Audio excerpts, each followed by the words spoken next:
Hey everybody, welcome to Hear Us Out. I'm Patrick. And I'm Paul. And we're going to talk to you about superhero suits. Just the best ones in movies. We're not going to set too many rules around this.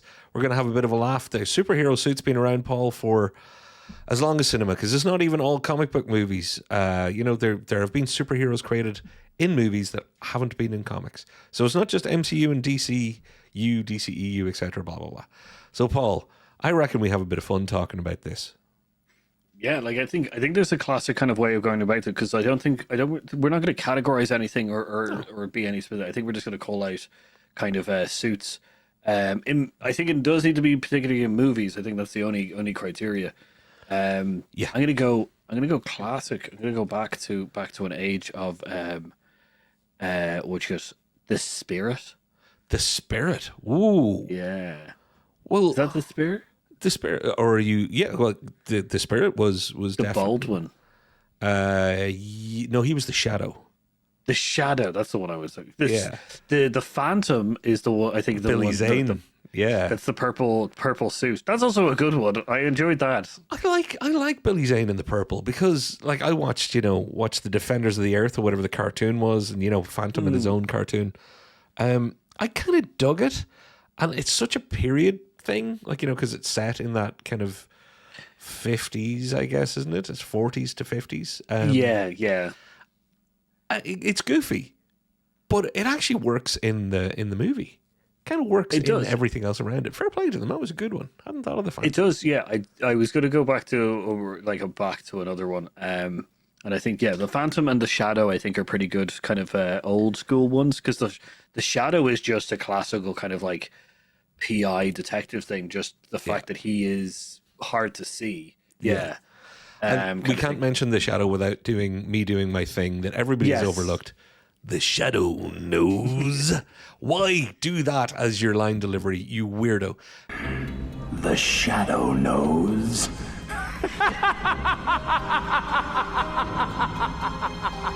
But I love it so much. Oh gosh. Yeah, way back when. I'm trying to think, what are we forgetting now from way back then? Because obviously, Paul, the best. It's the Rocketeer. Yeah. That's just gorgeous, because I think we both love the Art Deco sensibilities. We talked about this when we were talking about posters. The Rocketeer poster is one of the all-time great. It's a wonderful piece of art. It's not just a poster; it's beautiful. But that suit. Yeah, it's a really nice. The Art Deco part is really good, and it's just about the poster thing.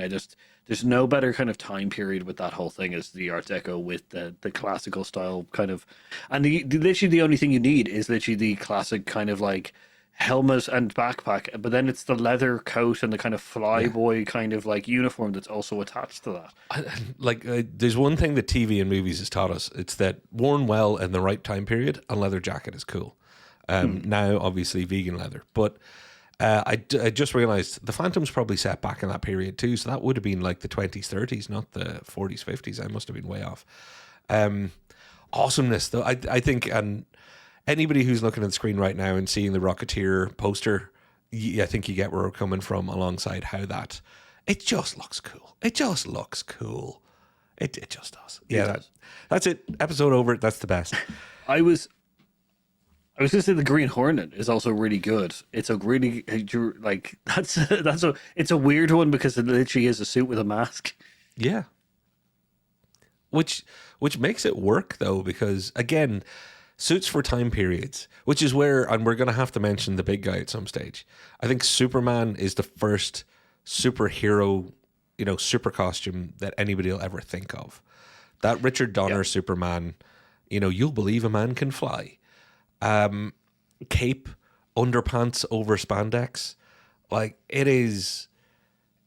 it's the atypical. It's the atypical. It's the classic typical. That's what people think of, but also in the positive and the negative. People are like, oh, it looks so stupid. It really didn't. How did they pull that off? Because it is underpants over leggings type of thing. It is, it is Adam West Batman almost. Yeah. In movie form, but it so worked, and they made a cape work. How do you make a cape work? I just feel like it's like the trapeze artists kind of thing. I think it's like where it comes from. That it's like the acrobats trapeze kind of like clothing that I think kind of works with it. But then you are like I definitely agree. Superman is just the archetype. It's essentially it's the root of all evil. It's the root of all design styles and stuff like that. We feel now that we can recognize essentially the most powerful character if they have a very Superman stylized suit, Yeah. which is really cool because like what is it? Omni Man from Invincible, which goes Sentry, which is coming up soon in Marvel. Like once we see those kind of styles of suits, we're automatically kind of. I think it's just the imagery of kind of going, Yeah. oh, Superman. You know, I think they nailed it. I think the costume department nailed that. It was a weird and tough sell because everybody else that we've mentioned, Rocketeer, Spirit, you're talking a lot of detective styling or rebel without a cause, bike riding, wearing a contraption, Rocketeer styling. But then you've got full on buying into it. Like I say, like the Adam West TV show, you're buying into the undergarment wear. Because back then that was your technology. Whoops, that was your technology. Well, Paul, since we mentioned Superman, we got to maybe say, what do you think the best on-screen and in movies Superman suit's been so far? Because we got another one coming up thanks to James Gunn. yeah. I don't know because like the classic is really really good. Christopher Reeves and stuff like that is really good. I do like Brendan the Routh one, or Brandon Routh, was it? yeah. It didn't work for me. In Return, I think they tried to mix classic with kind of more modern, and I think he just felt. I think the stylized of that movie around that suit made it look weird. Whereas I like the Henry Cavill one. The one that I like the most, which isn't in movies, sadly, is in the Lois and Superman, not the new version. Not the Dean Cain, the newer one. Yeah. Which is kind of a weird combination of classic and Henry Cavill style kind of thing. But in movies, like either classic or Henry Cavill. They're the two that I'm going classic or actually Henry Cavill dark. The dark one. Yeah. That did work in the Cavill style suit. It worked much better once it was dark Superman. For me, again. No, I definitely agree. Actually, that's it actually weirdly seems more natural that it would be in black and white rather than in blue and red. But for the sake of time, Paul, I'm going to move on to a DC brethren of his that everybody else will be going, well, you mentioned Adam West. Get into the movies now. What about your movie Batman suits? Batman 89, everybody talks about him not being able to move his neck, etc., etc. Yeah. As far as silhouettes go, and just, this is pre-Clooney nipple suit and all that kind of stuff. Before the suits really got bad in the, let's say the following movies before we got to the Nolans. I think that original Batman 89 Keaton suit, there's something just genuinely beautiful about it. I would agree that there's something very classical of it. I think you kind of draw. I think so much so that when they did have it back in the Flash, kind of thing, that you just get drawn to it. Yeah, it's a striking, simple, and beautiful Batman that they never really recaptured because the Joel Schumacher neon lights. Paul, I know I'm jumping all over the place and I won't do it. Sorry, we'll finish with Batman, but we've got to come back to some of the Bat villains and some of their suits in that 90s era. Yeek. But doing the Batman thing, the Batman, the Patterson. Robert Pattinson, yeah. Yeah, I love that one. I love the detail in it. I love it very much is telling of the character. I know you do. And I still can't vibe with it. And I this is one of those times where I'm like, I don't care if I'm wrong, I just can't feel it. Because I know I'm wrong. And weirdly, I just can't feel it. I felt the Bale one more, but I actually know the Pattinson one is better. Yeah, I don't like it. You know, that kind of way? Weird. I think it's a different Batman though, because I think with with Christopher Bale's one, it evolves kind of thing, and it feels more kind of natural that it evolves over time as he finds and discovers new things. The Patterson one, I think it's the story it's telling. The symbol on his chest is the melted down gun of that murdered his parents. His boots are really, really big and heavy that you hear him walking, Yeah. like you hear his footsteps before you see him, kind of thing. I think the combination of that is what really kind of brings me to it, kind of thing. I think it's those little details and stuff. And But I get it. but that's the thing. I 100. This is one of those times when I 100% agree with Paul on this one. Everyone, it's so weird that I just can't. I can't get the emotional connection. I don't know why. It's so weird. I think that's just the way of the perceive, like you're going to look at the suit and kind of go, Yeah. that's for me kind of thing. Yeah. I think that's just the way it is. But you know what? Between Riddlers and other things in the Pattinson Batman, forget all that because we've only got enough time to cover how I thought 89, the Joker, was done quite well. I think Jack Nicholson, that all worked. It worked in the tone of the movie. But I think things from there just steadily declined till we got to like Uma Thurman's Poison Ivy. I thought was one of the worst, and I know a lot of people think it's one like they like it. That and Mr. Freeze are some of the worst on-screen super suits, let's call them, for me. And I know you might disagree with me. That's why I'm bringing it up. I like the Mr. Freeze suit. I don't like the character, but I don't like the way that they played that. But that character I enjoyed. The suit, sorry, the suit I enjoyed. Kind of thing. It's very difficult to do his cryo suit. Very much. And I so. think them taking an absolute stab at it was a really cool kind of like thing. The only way to do it would be to go absolutely classic, animated Batman with just the big chest piece and the chrome dome kind of like fish dome thing. But I liked that the Arnold Schwarzenegger Mr. Freeze suit. I'm glad I brought it up then because I know he's a personal favorite character of yours, and I know you have massive issues with that portrayal. So I've always been curious. We've never talked about the suit before now. But just talking about going back to originals and the dome, Mysterio to give Marvel their dues. Jake Gyllenhaal and the Mysterio fishbowl made me think of it there for a second. Yeah. Like it's cool. Like it is cool.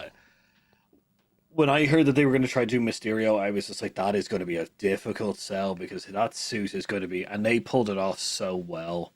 Yeah, it really did. I think it takes from other costumes in the Marvel universe, which is really, really good as well because it makes it gels it well with the rest of the things.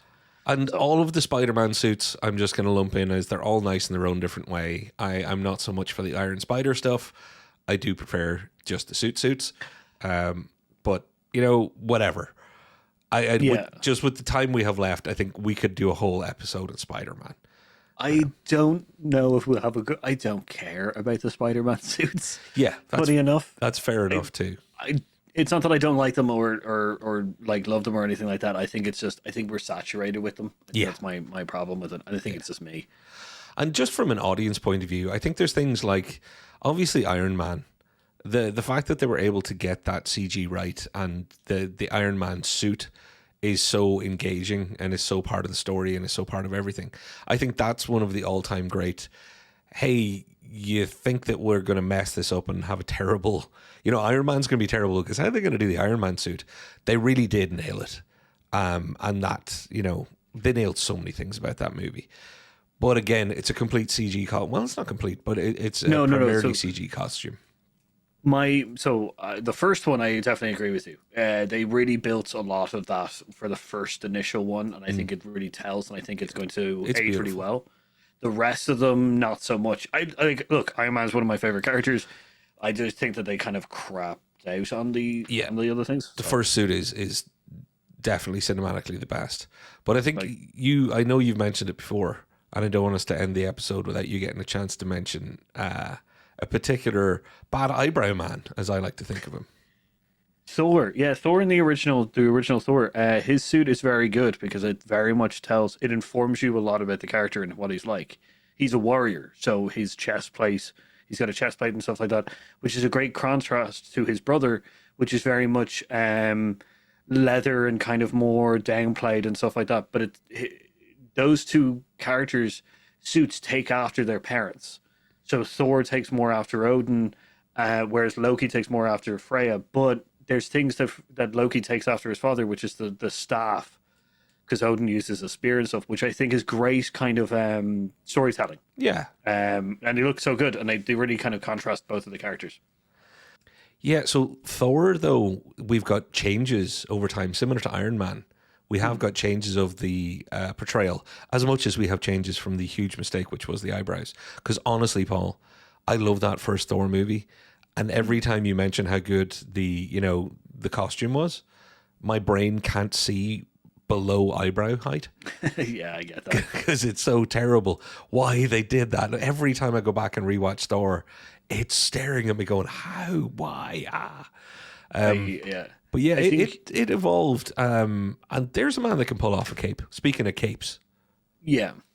Yeah, no, yeah. I think the reason I really like the Thor movie, first one's costumes, is that if you think about the character that they had to introduce and stuff like that, it's such a wacky character kind of thing. It is a Viking god kind of thing that it's like they really pulled it off in the kind of own kind of like its own kind of way. I think they really lent into the absolute lunacy Easily of the that. hardest sell. Like easily the hardest. Iron Man, hard sell if you do it wrong. But I think Thor was the hardest sell. Because Captain America isn't as hard to sell.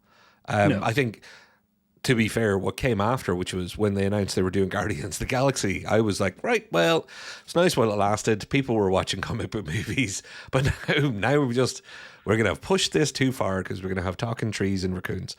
But that all worked out. But I think Thor, you're right, that first Thor film, man, it had a hurdle to jump to get people to stay on board. And to have him turn into one of the most like precious Marvel characters within those phases is just an absolute. It's a telling thing of the origins of where he came from. Yeah. And we might disagree on one of this, like I was about to say, not without a stumble. Thinking of you, Thor, too. Two stumbles. Oh, to be fair, the most recent stumble, pretty bad too. But talking about Marvel and Captain America, what is your favorite Captain America suit? Oh, That's a difficult one. I think they've done a great job in the movies, the Marvel movies, of doing the different Captain America suits. For me, I think it's probably the tactical Winter Soldier one, because it's still got some of the old, but it's fairly new. I'll have it up on screen in the video. They haven't really made a bad Captain America suit. No, they haven't. And even with Walker's version of the Captain America suit, it also which is the TV show. That's true. It really kind of it brings more kind of what he's more about, kind of thing. But I would say that my favorite, to answer the question, is the End Game one. Oh yeah, fair point. It's because it's essentially a cobbled together of the other one's suits. Yeah, And it's damaged, and it really tells of the year that he has had since the Accords and stuff like that. I think that's my favorite one. It's, once again, it informs you of what he's had to deal with without him having to tell us.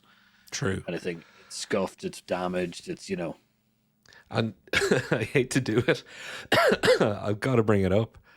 Since we're on Marvel and some Avengers, what's your favorite stretchy pants or explanation for stretchy Hulk pants or cut off denims? Because I like, between what Ang Lee did, everybody who's had to do a Hulk one way or another has either decided we're going to try and explain away the clothing part, or we're not. And when we're not, we're just like, forget about it. But if we have an explanation, we're going to try and make it stretchy pants or whatever. I've never cared. Honestly, it is never, people talk about it and I'm like, I'll be part of this discussion academically, but I couldn't give a crap. I like the jokes about it. Sometimes, yeah. Yeah, like I like the joke, the Ed Norton one where he's like shopping for clothes after he destroys them, and he's kind of, there's a larger set person, and he kind of like, he's just like when their back is turned, is funny. in the sense of kind of him trying to size up himself. But which is I don't think I've ever like later on they try to explain it away as it's nanotech and stuff like that, you know, and I'm just like I don't care. Yeah, Like I don't. it's The never a best was Lou question Ferrigno in the TV show anyway, so that's it as far as I'm concerned. with all the ripped clothes. It's Yeah, love it, love it. Yeah, I you know, we would be remiss now talking about superhero costumes without talking about one of the big challenges of taking page to screen when it comes to, okay, men are rippling, bustling, bulging biceps, but women tend to be in swimwear or similar, which has made some of the costume choices difficult. Okay, not talking Scarlet Witch here necessarily, or even Black Widow, but when you go over to the X-Men side of it all, there have been moments where you're like, like Emma Frost in what was the first Vaughn X-Men movie called? First Class. First Class. I get your point in the sense of the kind of like the armor, the like fantasy armor kind of problems with kind of women for costumes and suits and stuff. Yeah. I do think that in some ways they do well because so Emma Frost is definitely not a good one, but you've got like the Internals. You like a lot of them have really good suits. Wonder Woman also does as well. And I do like how Wonder Woman's also evolves and stuff like that as it gets. And Wonder Woman's makes sense for her story too. Like, you know, well, the Amazon in the kind movie, of thing I mean, like, you know, once again, they do a nice job of making it all be in continuity from what a viewer has just seen. Yeah, it tells the story. Yeah, definitely. Yeah, I do think that there's certain other ones that are just like this is this is a 4-year-old, like not this is a 13-year-old idea of, you know. Yeah. Some of it's which a I find bit barbed wire, all right.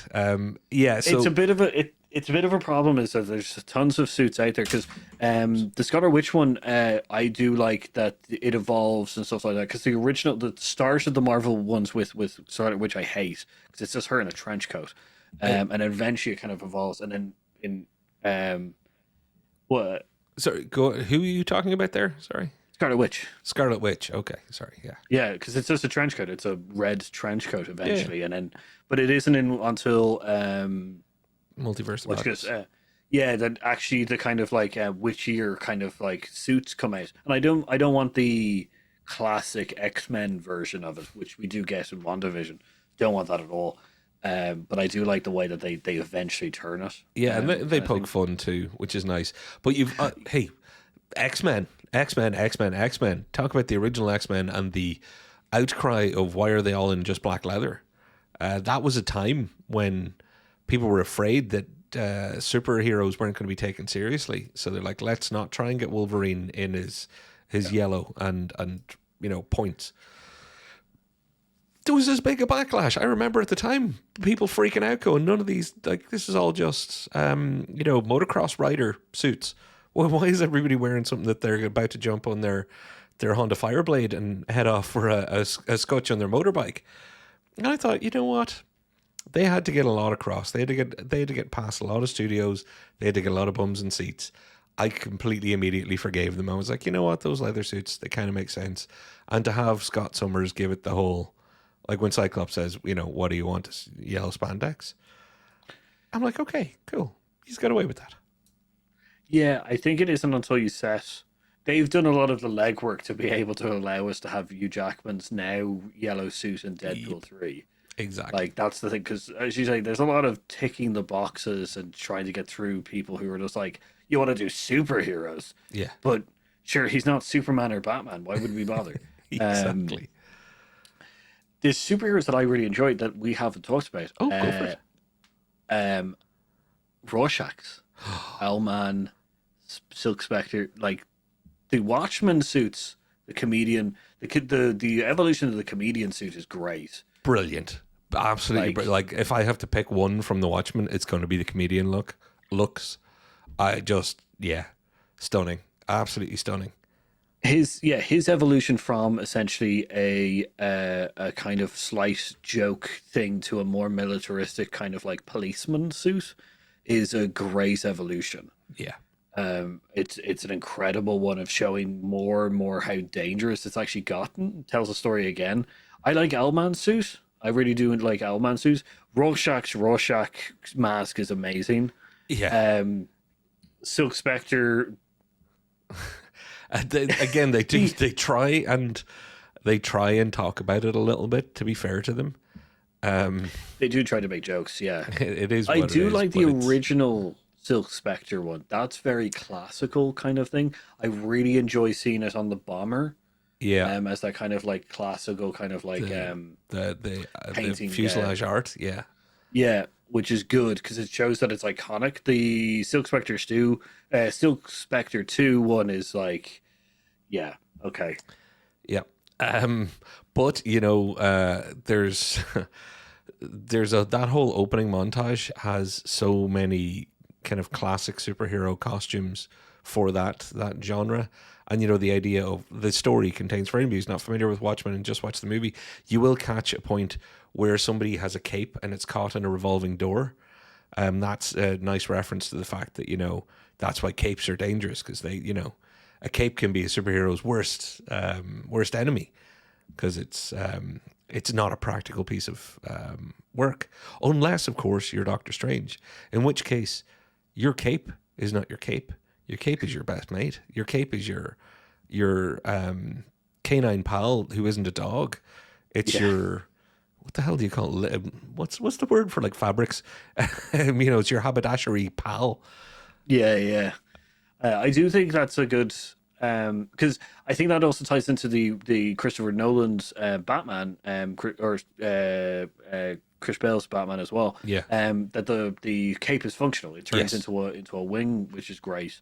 Kind of thing. Which yeah, I think the only reason you need a cape is either you're Superman because you can just destroy anything that catches you, or it needs to be functional.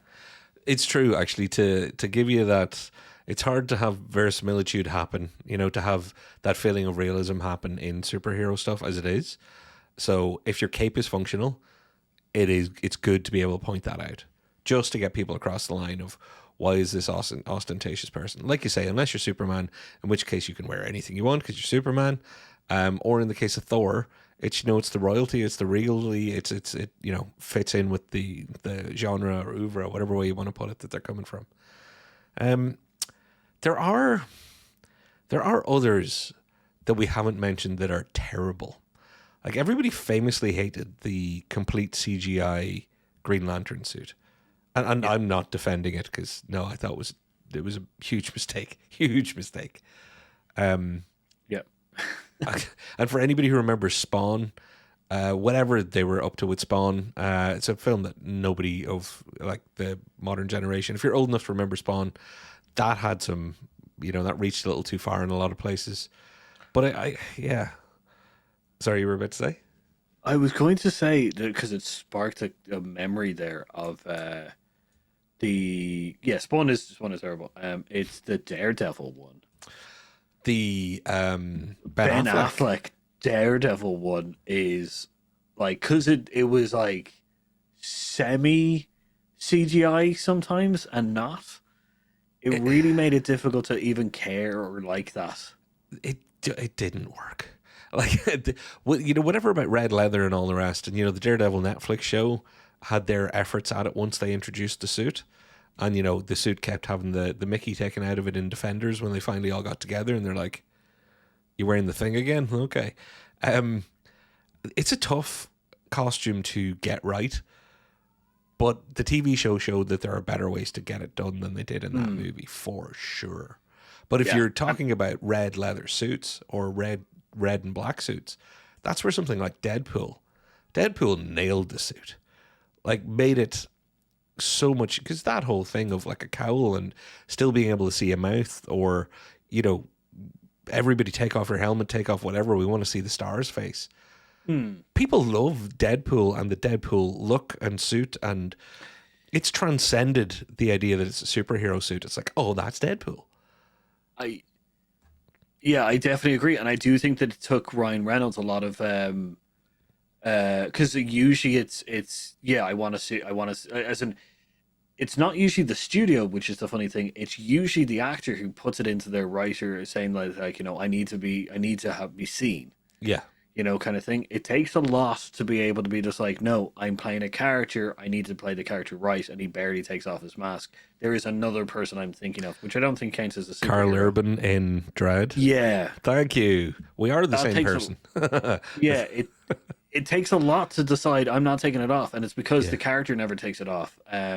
To the contrary of Sylvester Stallone's Dread, which he does, and it is because they want to see his face. They're yeah. paying They're the paying studio and so him are paying to have Sylvester Stallone. Sylvester Stallone wants the exposure as well, so yeah. you know it takes a Well, lot, he and I was think the law, so you know they had to do what he said.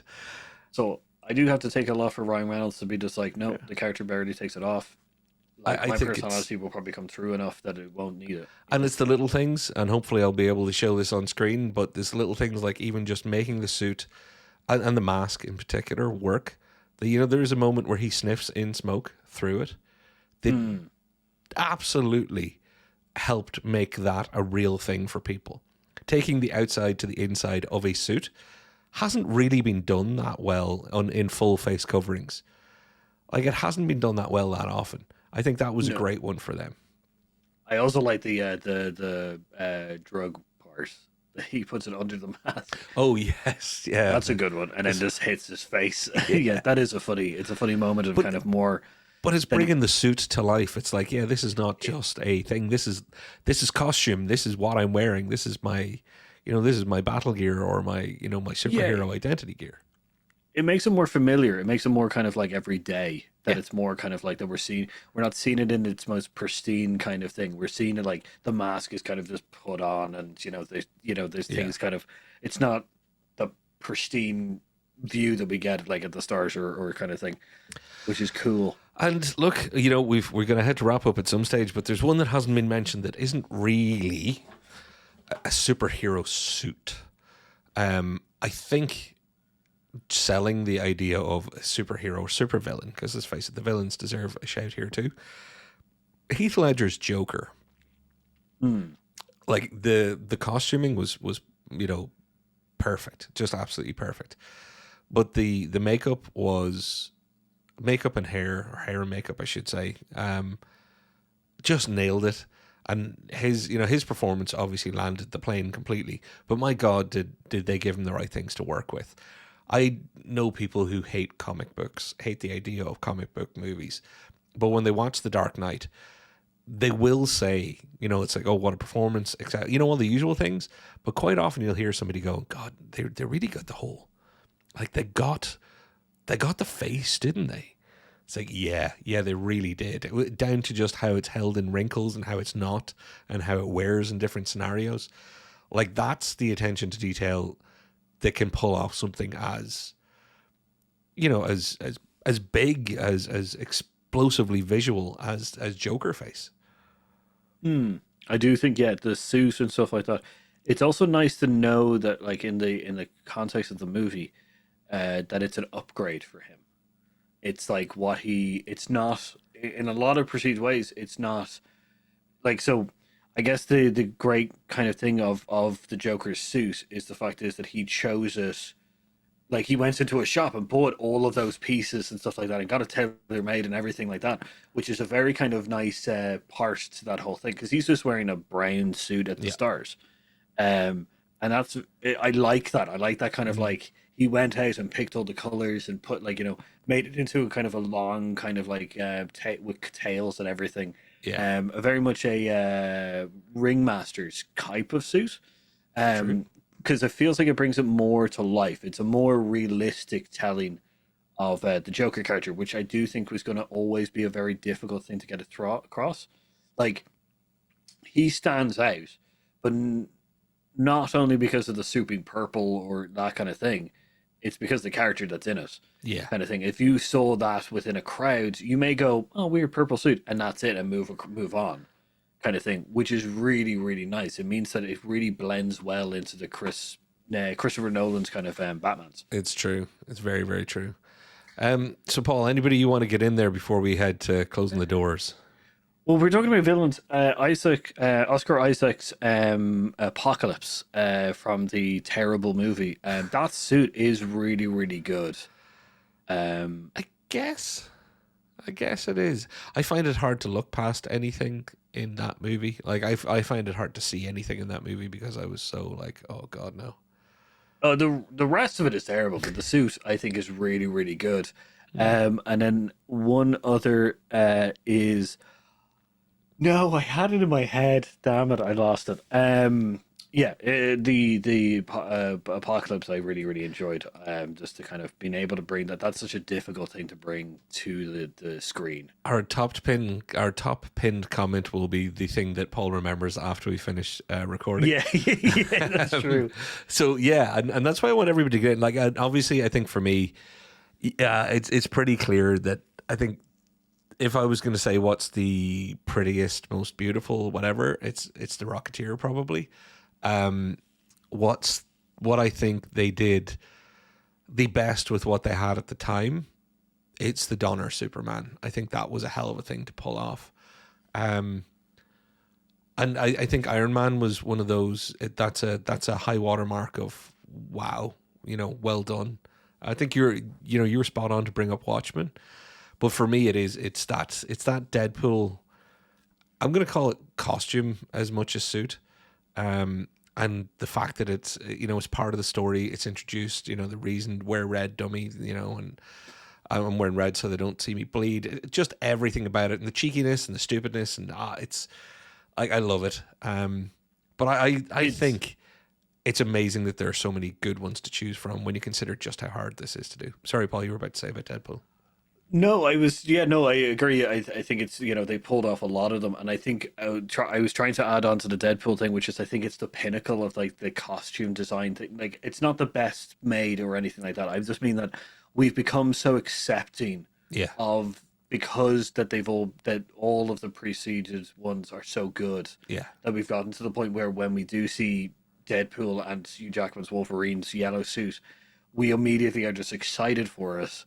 Rather than kind of going, why did they do that? It's like, well, they've done everything so well and stuff like that. I think it's a very much telling kind of milestone of how much we've enjoyed the suits that have come before. Not very, even just Deadpool, but so look, this is going to be up long before new Superman lands, and I'm sure there will be a whole debate, as there always is every time there's a new Superman variant. Everybody starts talking about the costume. It seems to be the one people are most invested in, possibly followed then by Batman.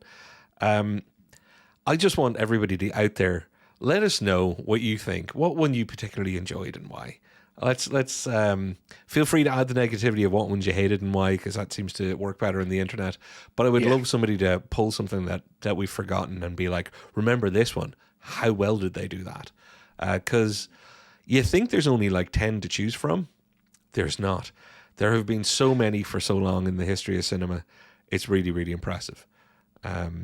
And if we were including Dredd, I probably would have picked Dredd, actually. Carl Urban. It's the only one that he's not a superhero. It's the only problem with having him. He's a police officer. Yeah, which is a hero to me, my friend. There you go. So on that note, Paul, I'm going to say I've been Patrick. I've been Paul. And we've been Heroes Out. Don't forget to clean your super suits, folks. One were you thinking of that you'd forgotten?